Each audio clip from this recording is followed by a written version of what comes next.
Bienvenue, chers téléspectateurs de la télévision rwandaise, à cette interview spéciale dans le cadre de la première semaine de la 31e commémoration du génocide perpétré contre les Tutsis ici au Rwanda. C'était en 1994. Dans cette interview spéciale, nous allons revenir sur le storytelling, le témoignage, lorsqu'il est utilisé pour préserver la mémoire, partager l'histoire, mais aussi pour contrer le négationnisme. Pour ce faire, nous accueillons sur notre plateau Irma Ihumure. Elle est architecte, mais elle est également project manager, conférencière multilingue et communicatrice, avec une passion pour l'impact. Elle s'est engagée à élever les communautés survivantes du génocide contre les Tutsis au Rwanda en 1994. Elle s'est engagée à partager son histoire personnelle, à offrir une plateforme aux autres survivants pour raconter leurs expériences. Dans ce cadre, en 2024, en marge de la 30e commémoration du génocide contre les Tutsis, elle a initié une série d'interviews sur YouTube intitulée Voices of Hope, composée de 30 épisodes où des femmes survivantes témoignent ou partagent leurs témoignages. Irma croit fermement au pouvoir de la narration pour favoriser la guérison et sensibiliser le public aux conséquences du génocide. Aujourd'hui, elle nous rejoint sur ce plateau pour discuter donc du storytelling, de comment il peut être un outil pour conserver la mémoire et promouvoir le plus jamais ça. Irma, bienvenue et merci de nous rejoindre. Merci beaucoup, Daji. Bonjour. Oui, nous allons parler de ce sujet qui personnellement vous passionne et vous motive et à travers ça vous inspirez plein d'autres, surtout la nouvelle génération, parce que vous utilisez principalement des plateformes médiatiques, disons, modernes, comme les réseaux sociaux, YouTube, on en a parlé, etc., etc. Et aujourd'hui, on va un peu parler de ça, discuter avec vous de ça. Et merci de nous rejoindre donc. Mais avant, dans votre introduction, j'ai parlé du fait que vous-même, vous êtes survivante du génocide contre les Tutsis. Et si vous permettez, j'aimerais bien que vous nous parliez un peu de vous nous parliez de votre parcours, de votre expérience. Merci beaucoup, David, pour l'invitation. C'est vrai que je suis survivante. J'ai perdu mes parents pendant le génocide contre les Tutsis en 1994 et j'ai perdu aussi mon grand frère. Donc là, je parle de ma famille directe, mais j'ai aussi perdu ma famille élargie, si je peux dire. Mais comme j'étais très jeune, je n'avais que 3 ans, je n'ai pas de souvenirs.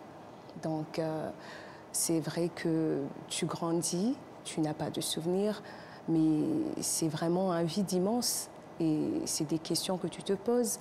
C'est quelque chose que tu ne peux pas remplacer, quoi. Parce que c'est vraiment une blessure qui est là. Et avec le temps, tu apprends juste à approvisionner ce vide, cette blessure qui est là. Mais je dirais que moi, personnellement, j'ai été très chanceuse et très bénie d'être accueillie par ma famille, moi et mes sœurs. Et ça a été une belle chose parce que j'ai grandi entourée par un amour sincère, une famille qui a vraiment pris soin de nous et on se sentait vraiment aimé et apprécié. Et du coup, ça a été vraiment une très, très grande partie de mon enfance. Et aussi, de l'autre côté, savoir que j'aurais été tuée aussi à l'âge de 3 ans. Et l'année passée, lors de mon TED Talk, j'avais raconté une petite histoire de ma grande sœur qu'elle m'a racontée. Elle me dit que ma mère, comme c'était moi la cadette, elle aimait voyager. Donc, je suis née à Butare, et c'est la province du Sud. Et elle aimait voyager de Butare à Kigali, de Butare à d'autres endroits.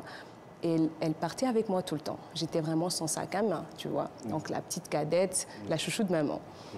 Et ma sœur me dit que la toute première fois où elle a décidé de voyager, elle m'a laissée à la maison, elle n'était pas rentrée parce qu'elle avait été tuée pendant le génocide. Donc, savoir ça, je me dis toujours, mais ça aurait été possible que je sois partie avec maman et qu'on me tue aussi. Et du coup, je ne prends jamais la vie à la légère. J'ai la conscience que cette vie m'est offerte et je suis là vraiment pour un but. Donc je dirais que c'est une combinaison de deux choses. Il y a cette douleur silencieuse, mais aussi la douleur, c'est une source de force. Donc tu penses à eux et du coup tu vis pour eux. Et le fait que tu es entouré par l'amour, par tes sœurs, par tes frères, par tes parents adoptifs, donc tu as été offerte ces valeurs de famille et tout, et tu ne te sens pas seule, et tu es encouragée de vivre et de garder vraiment ce sens de profondeur. Ouais. Oui. C'est si bien fait, c'est si bien dit. Et puis, tu parlais de ton TED Talk que tu as fait il y a quelques mois maintenant. Ouais. Aujourd'hui, tu partages facilement ton histoire. Tu témoignes facilement de là où tu viens et de là où tu es aujourd'hui. Et tu permets aux autres aussi de partager. On va en parler dans un instant. Mais ça t'a pris du temps pour arriver à ouvrir cette porte où tu dis, voilà, c'est moi, j'ai survécu et aujourd'hui j'ai envie de parler de mon histoire. J'aimerais que tu nous parles, parce que je sais que ça t'a pris plusieurs années, ce n'est que 25 ans après le génocide que tu as commencé à partager ta propre histoire. Qu'est-ce qui a fait que tu te dises, voilà, maintenant je suis prête, ou bien, voilà, et puis surtout, qu'est-ce que ça a changé après ça? Ouais. Au fait, ça m'a énormément pris de temps. Moi, j'ai grandi, si je retourne en arrière, au bas âge, quand j'ai finalement appris que, OK, tes parents biologiques ont été tués, tu es orpheline, j'ai pas pu accepter cela. Parce que du coup, je me suis sentie différente. Et je ne voulais pas embrasser cette vérité. Et j'ai vécu avec une masque, je dirais. Donc j'avais vraiment un masque. Je gardais mon sourire, ma joie de vivre, mais il y avait vraiment cette chambre au-dedans de moi, à l'intérieur de moi, que je ne voulais pas ouvrir. Parce que je me disais, ça peut être vraiment douloureux, ça peut faire mal, je ne veux pas toucher, je ne vais pas rentrer. Et j'ai vécu ainsi. Et ce n'était qu'en 2012, j'ai voyagé pour mes études. Et du coup, c'était ma première fois de vivre seule. Donc, de passer plus de temps avec moi seule. Parce que j'ai grandi, c'était une famille élargie et tout. Et du coup, je commençais à visiter mes mémoires. Je commençais à visiter mes moments où j'ai senti ce vide. Des moments où je me suis posé des questions. Et j'ai commencé à écrire. J'aimais beaucoup écrire quand j'étais seule dans ma chambre. Mais je ne savais pas que c'était vraiment une thérapie. Mais c'était une thérapie personnelle. J'écrivais, je pleurais. C'est comme si vraiment j'y pensais. Et pour une fois, je sentais les sentiments de douleur. Et ça m'a vraiment pris des années parce que c'était en 2019, pour être exact, que finalement je me suis sentie prête et j'ai partagé pour une fois, et c'était sur les réseaux sociaux, la photo de ma mère et de mon père. Et tout le monde était choqué parce qu'il y a des gens qui m'avaient connue, ça faisait beaucoup d'années, ils ne savaient pas que, Irma, est-ce que ça t'est arrivé? Et je pense que c'était le résultat de plusieurs années quand j'étais assise avec moi-même, tu vois, dans ces après douleurs. Avoir commencé cette recherche, cette auto-introspection. Introspection. Oui. Tu es assise avec toi-même, tu te regardes et vraiment tu apprends à savoir que ça t'a fait mal, que ça t'a blessé et que c'est ton histoire. Tu ne dois pas avoir honte. En fait, c'est la honte qui m'avait quittée. C'est la honte qui doit quitter les gens pour qu'ils embrassent, pour qu'ils acceptent. C'est ma vérité, c'est mon histoire. Absolument. Et c'est si important parce que, voilà, tu es si jeune, tu as commencé à partager ton histoire avec les réseaux sociaux, qui est un outil, un espace où plein de jeunes se rassemblent. Et c'est vrai que ton expérience, chaque expérience est individuelle et unique, mais aussi c'est une expérience partagée. Et même la façon dont les peurs, les appréhensions par rapport à partager son propre témoignage, sa propre histoire, c'est aussi quelque chose qui peut être partagé et ça devient une source d'inspiration pour les autres lorsqu'on fait ce pas. Et alors là, j'aimerais qu'on parle vraiment du moment où tu as commencé à partager, au-delà de ta propre histoire, à ouvrir une plateforme pour les autres. Parce que c'était l'an dernier, en 2024, tu as lancé sur YouTube, c'est une des plateformes les plus suivies par les Rwandais, que ce soit ceux d'ici au Rwanda ou alors de la diaspora, une série d'interviews qui était intitulée Voices of Hope, ou Les Voix de l'Espoir. C'était 30 femmes qui ont parlé de leur propre, qui ont partagé leur témoignage. Et j'aimerais que tu nous en parles. J'aimerais que tu nous dises d'où est venue cette idée. J'aimerais que tu nous parles du courage de faire ces entretiens délicats pour utiliser un mot, disons, au milieu. Et aussi, qu'est-ce que tu en as tiré personnellement? Au fait, Voice of Hope, ça a commencé, j'étais avec mon partenaire de projet et on voulait juste créer un projet d'impact pour honorer les femmes. Vraiment, ça a commencé, c'était un projet d'impact pour honorer les femmes.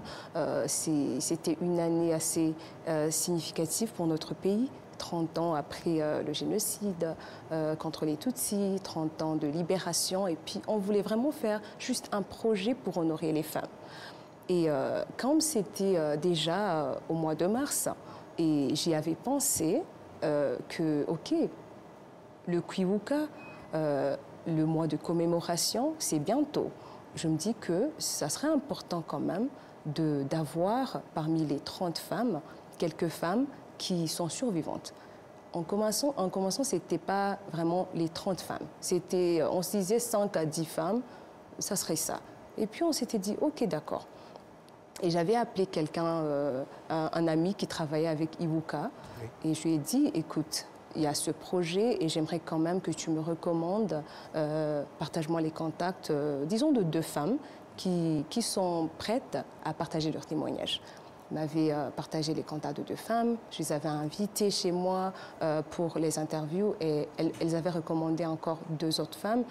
Et après 4 interviews, je me suis dit, tu sais quoi, c'est impossible de mélanger ce genre de témoignage avec juste d'autres histoires, bien que ça soit inspirant, bien que ces femmes vraiment ont des profils tellement beaux à écouter, à entendre. Mais je pense que ces survivants du génocide méritent vraiment cet honneur.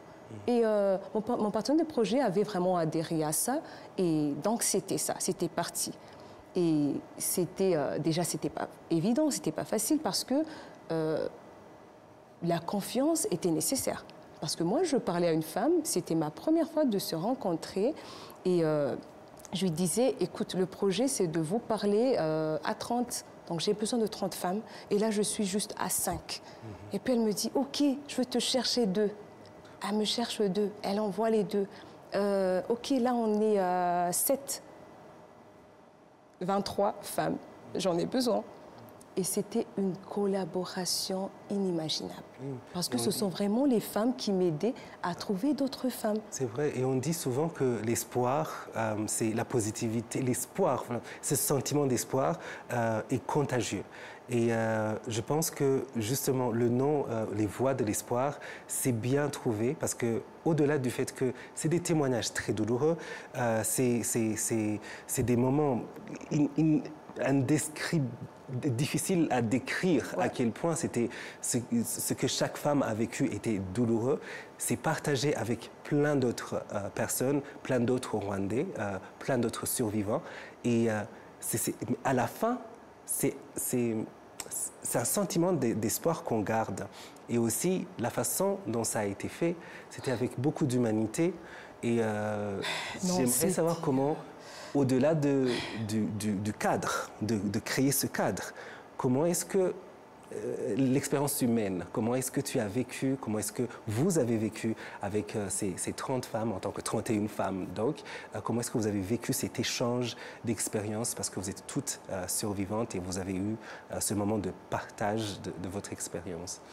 Non, franchement, David, c'était très dur, pour être honnête. Quand j'ai commencé, je me disais, c'est juste ma passion pour le partage, le storytelling.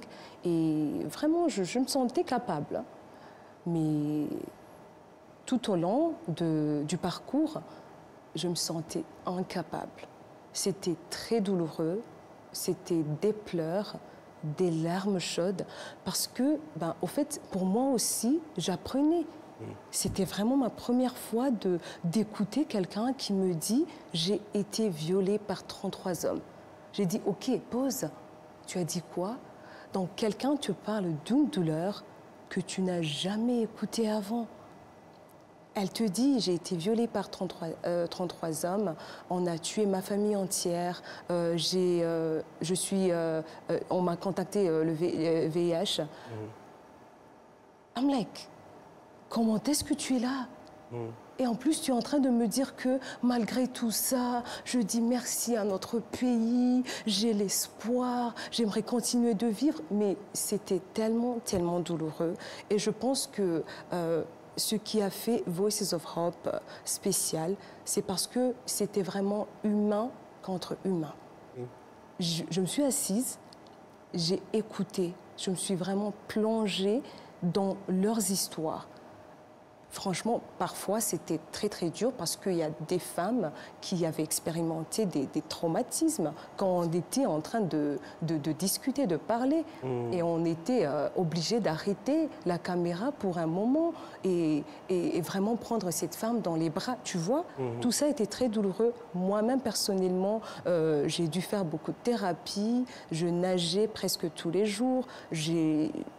Vraiment, je parlais avec quelqu'un, je pleurer avec quelqu'un parce que c'était très, très douloureux. Mais le côté humain que tu viens de mentionner, c'était vraiment la clé.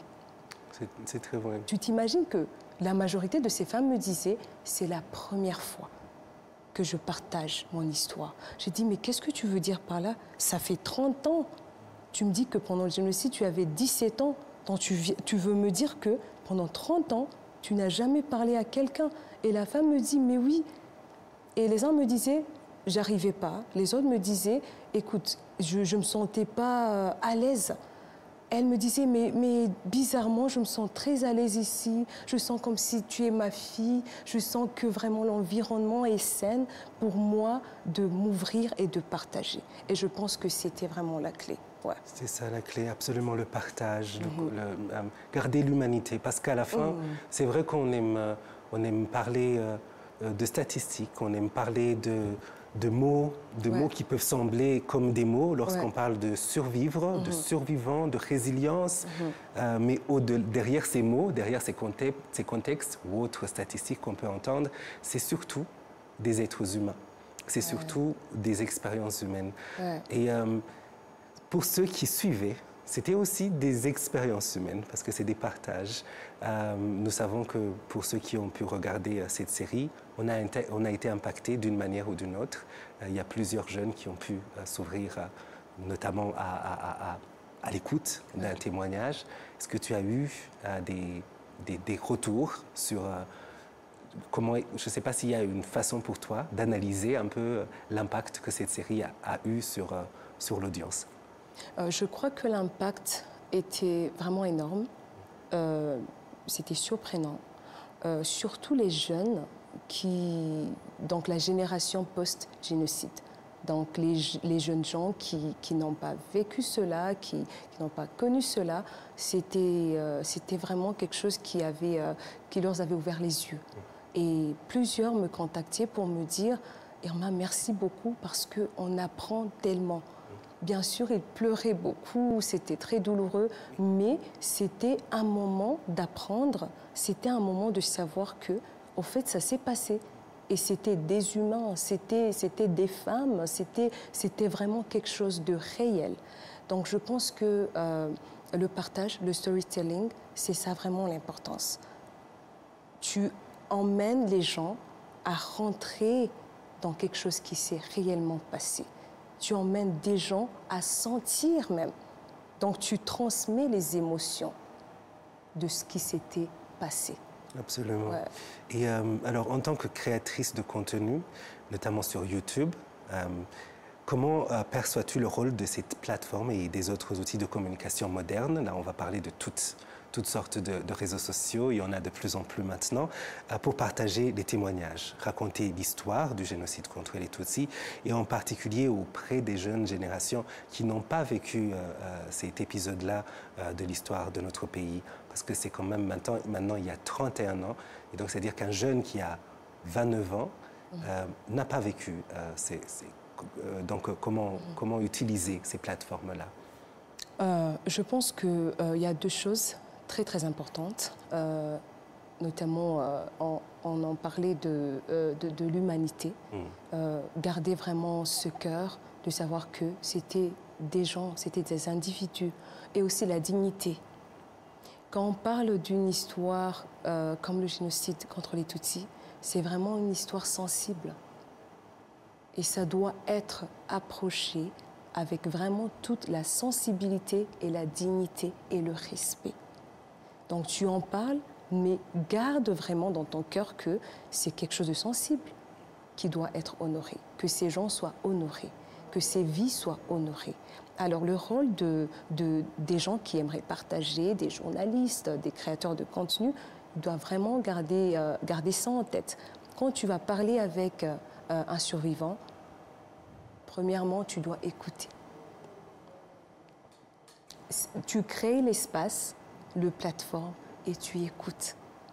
Sans jugement, sans rechercher des réponses, sans bombarder des questions, tu écoutes.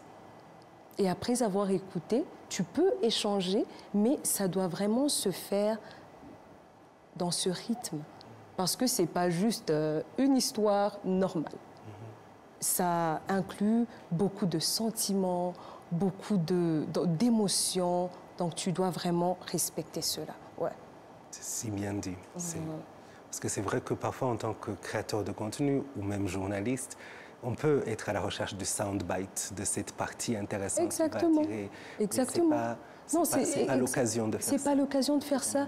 Et des fois, tu vas voir qu'un journaliste, c'est comme si tu projettes ce que toi, tu ressens. Tu recherches déjà une réponse. Et du coup, tu n'accordes pas le moment à la personne qui est devant toi. Et la personne va sentir. Parce que c'est vraiment une énergie que tu donnes. C'est comme si tu recherches quelque chose qui va trend ou bien même tu exagères les mots. Non, il faut juste être réel et authentique. Authentique, absolument. Alors, face à la prolifération de contenus négationnistes ou révisionnistes, j'ai utilisé le mot prolifération vraiment par choix, parce qu'il y en a de plus en plus. Et c'est vrai que même les recherches sur les génocides qui ont été faites ici et là, ils montrent qu'une génération après, donc 30 ans après, on entre dans cette partie où le négationnisme, le révisionnisme de l'histoire va entrer en jeu. Comment est-ce que tu penses que les créateurs de contenu peuvent activement contribuer à contrer ce discours et à promouvoir la compréhension historique qui est rigoureuse, respectueuse du génocide contre les Tutsis? Franchement, la meilleure réponse, c'est la vérité. La vérité. Et choisir de partager la vérité. Les gens qui sont dans le négationnisme, qui disent que il n'y a pas eu le génocide contre les Tutsis et tout, franchement, c'est quoi notre arme en fait? C'est le témoignage. Le témoignage, c'est notre arme la plus forte. Parce que si je partage mon histoire et je dis que je n'ai pas connu mes parents parce qu'on a tué mes parents, personne ne peut nier cela parce que c'était des vies qui ont été prises. Je pense qu'on doit renforcer le témoignage des vrais récits, ce qui est réel, parce que les conséquences sont là. Ces femmes sont malades. On a déjà perdu beaucoup de vies. Alors, je pense que contre ça, on doit rester ferme et vraiment à partager de vraies histoires. Et à se regarder, surtout les survivants, et de se dire, on est là pour vivre. Et on est là, en fait, pour devenir des témoignages vivants. C'est ça. Oui, alors, le plus jamais ça, c'est un engagement fort. Selon toi, comment le storytelling, la mise en récit des témoignages, notamment sur les plateformes en ligne comme YouTube et autres, peuvent sensibiliser à la fragilité de la paix? Parce que quand on dit plus jamais ça, c'est pour éviter de perdre cette paix qu'on chérit et dont on profite depuis maintenant 3 décennies, et inciter à la vigilance face aux signes avant-coureurs de violence et de discrimination. Au fait, le plus jamais ça, moi je ne pense pas que c'est juste une phrase, hein. C'est une responsabilité. Et la responsabilité vient de quoi? Ça vient du savoir de l'histoire. On doit apprendre qu'est-ce qui s'était passé réellement. C'est quoi le génocide? Garder vraiment les termes tels qu'ils sont. Il ne faut pas vraiment dire « Oh, c'était les gens qui étaient morts ». Non, non, non, non, non. C'était des gens qui étaient exterminés. On voulait exterminer les Tutsis. Donc, on doit vraiment apprendre les termes, on doit apprendre l'histoire et se dire « Le plus jamais ça, en fait, c'est ma responsabilité ». Parce que je vois ce que la haine peut faire. Je vois ce que l'idéologie génocidaire peut faire.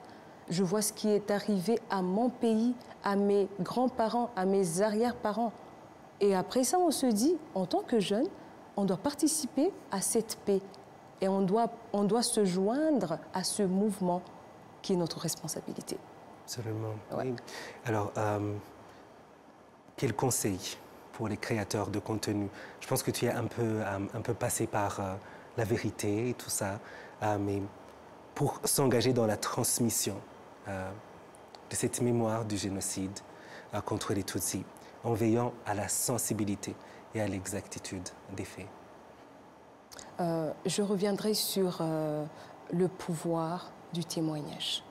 Le pouvoir du témoignage. Moi, j'encouragerais vraiment les créateurs de contenu d'aller vers les gens qui pourront partager leurs histoires.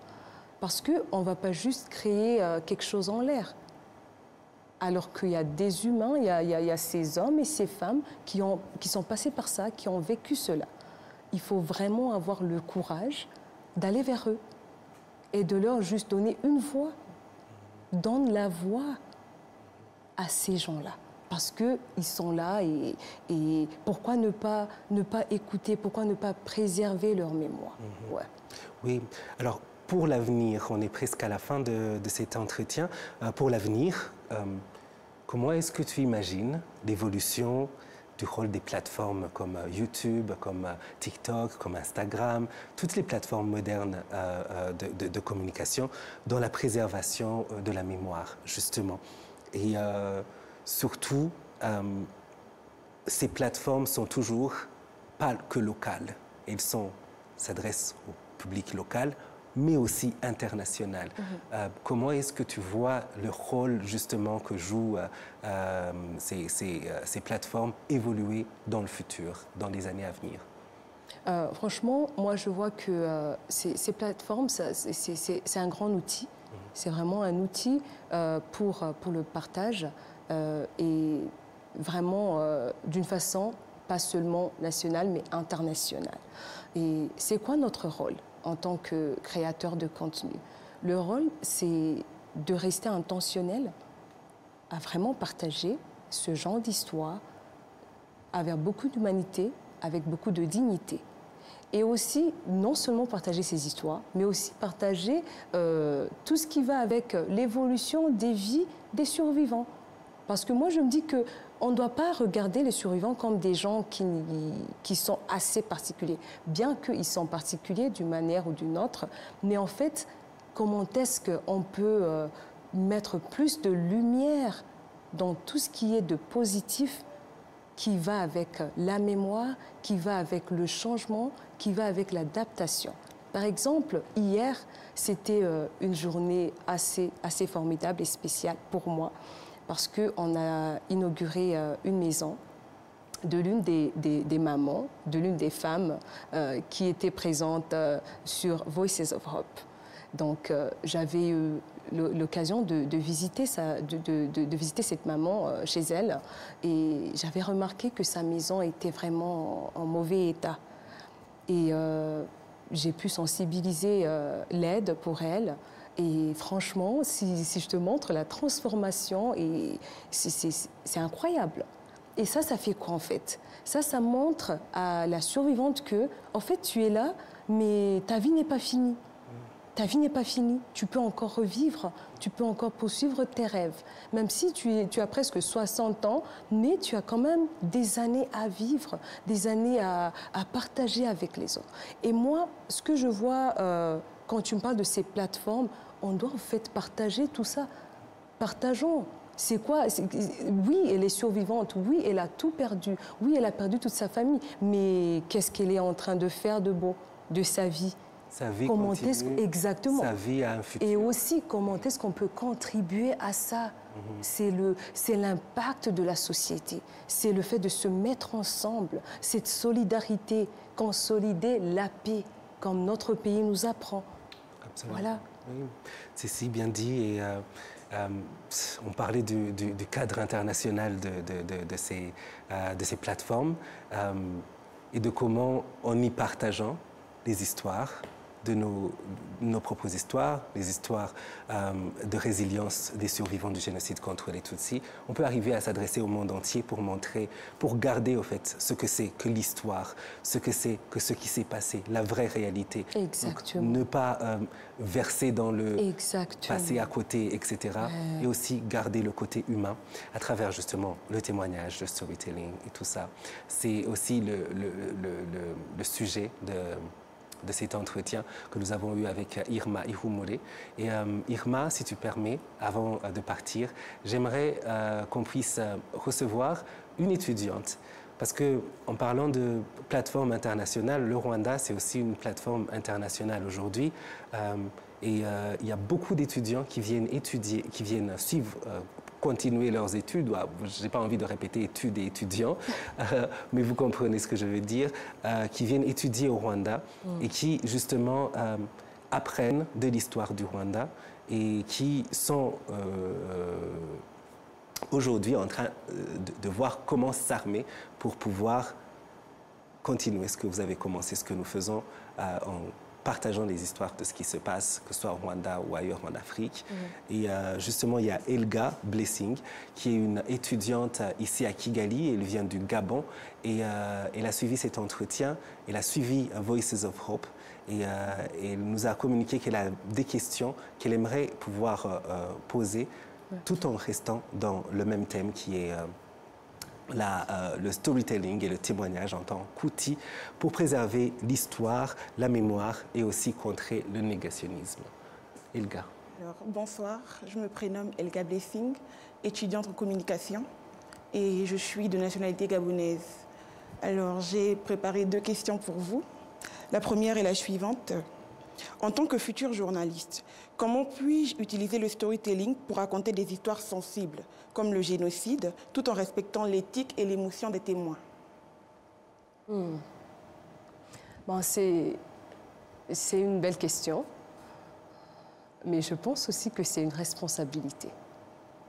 Surtout quelqu'un, journaliste, mais qui n'a pas vécu l'histoire.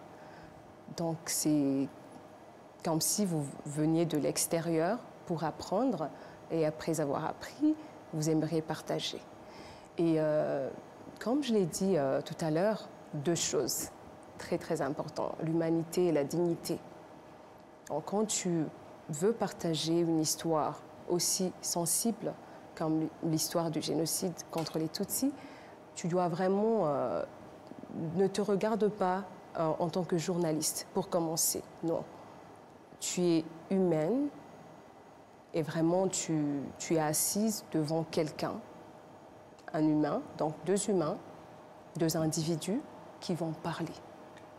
Et l'autre va parler et tu vas l'écouter. Donc c'est vraiment une conversation cœur à cœur. Ça commence comme ça. Donc tu as cette humanité, cette dignité, ce respect pour commencer. Et aussi, tu dois être informé. Donc tu dois vraiment avoir des sources correctes. C'est quoi l'histoire du génocide? C'est quoi le terme génocide? Qu'est-ce qui s'était passé exactement? Et donc, ton intention, c'est ton intention qui va faire la différence. C'est quoi l'intention? L'intention, c'est de partager, de propager la vérité. Et ça, franchement, avec ça, notre histoire va aller de plus loin, je dirais. Ouais. D'accord. Pour ma dernière question, alors, quels sont les défis à raconter des histoires aussi douloureuses tout en touchant un public qui n'a pas vécu ces événements? Ah, ouais. Le plus grand défi, c'est ce sentiment. Donc, tu as ce sentiment comme si les gens ne comprennent pas. Et des fois, ça peut te décourager. Tu te dis, mais à quoi ça sert? À quoi bon? J'essaie de raconter l'histoire du génocide, mais c'est comme si les gens ne comprennent pas. Mais franchement, quand tu restes sur ton authenticité, tes valeurs de base, qui est l'humanité, la dignité, le respect, la vérité, franchement, ça va toucher un cœur. Et je pense que tout ce qui est partagé du cœur, venant du cœur, et des intentions pures, ça va toucher des vies. Donc toi, tu dois juste rester fidèle à ta fondation, le fondement, le fond de ce que tu es en train de faire. Voilà. Alors, merci d'avoir répondu à la question. Merci à toi. Ouais. Oui, merci beaucoup Elga. Elga qui est donc une jeune étudiante ici à Kigali. Elle étudie en journalisme et c'est vrai que ce que j'aime dans son apport, c'est le fait qu'elle parle de comment, en tant que journaliste, en tant que créateur de contenu, en tant que storyteller en quelque sorte, ou ceux qui permettent des plateformes pour le storytelling, de savoir comment s'adresser à un public qui n'a pas nécessairement cette connexion directe avec le génocide contre les Tutsis. Ça peut être un public international, ça peut être un public très jeune qui est né après cette partie, après le génocide contre les Tutsis. Et donc, c'est important aujourd'hui de commencer à réfléchir à ça, de commencer à apprendre justement à nos jeunes qu'ils soient principalement ceux d'ici, mais aussi ceux d'ailleurs qui vont être les hommes et femmes de médias du futur, à comment traiter ce sujet du génocide contre les Tutsis, le sujet des génocides en général, et les sujets sensibles et humains, comme on l'a entendu. Et en tout cas, merci beaucoup Irma de nous avoir accordé votre temps. Merci David. Oui, merci de continuer à partager votre histoire, à créer des plateformes où d'autres personnes peuvent se sentir assez confortables pour partager leurs histoires. Comme on l'aura compris, donc, le storytelling, le témoignage, c'est une façon de préserver et de partager l'histoire, la mémoire, mais aussi de contrer le négationnisme et le révisionnisme du génocide contre les Tutsis au Rwanda en 1994. Merci à vous tous qui nous avez suivis. Merci encore une fois, Irba Ifupole. Merci. David, j'aimerais juste ajouter une chose. Le storytelling joue un rôle très très important quand il s'agit de la guérison émotionnelle. Donc, nous sommes un pays qui est passé par un génocide. C'est quelque chose qui nous a marqué parce que le génocide n'a pas commencé en 1994. Selon l'histoire, ça a commencé en 1959. 59, 63, 90, 1994. Donc c'était la finale, si je peux dire. Donc si tu vois tout ça, c'est le traumatisme qui a été transmis de génération en génération. C'est notre responsabilité de guérir de ce traumatisme parce que sinon, on va le transmettre à nos enfants. Donc le storytelling, l'encouragement pour partager nos histoires et nos douleurs et tout ça, au fait, on participe à notre guérison, mais aussi à une guérison d'une nation entière.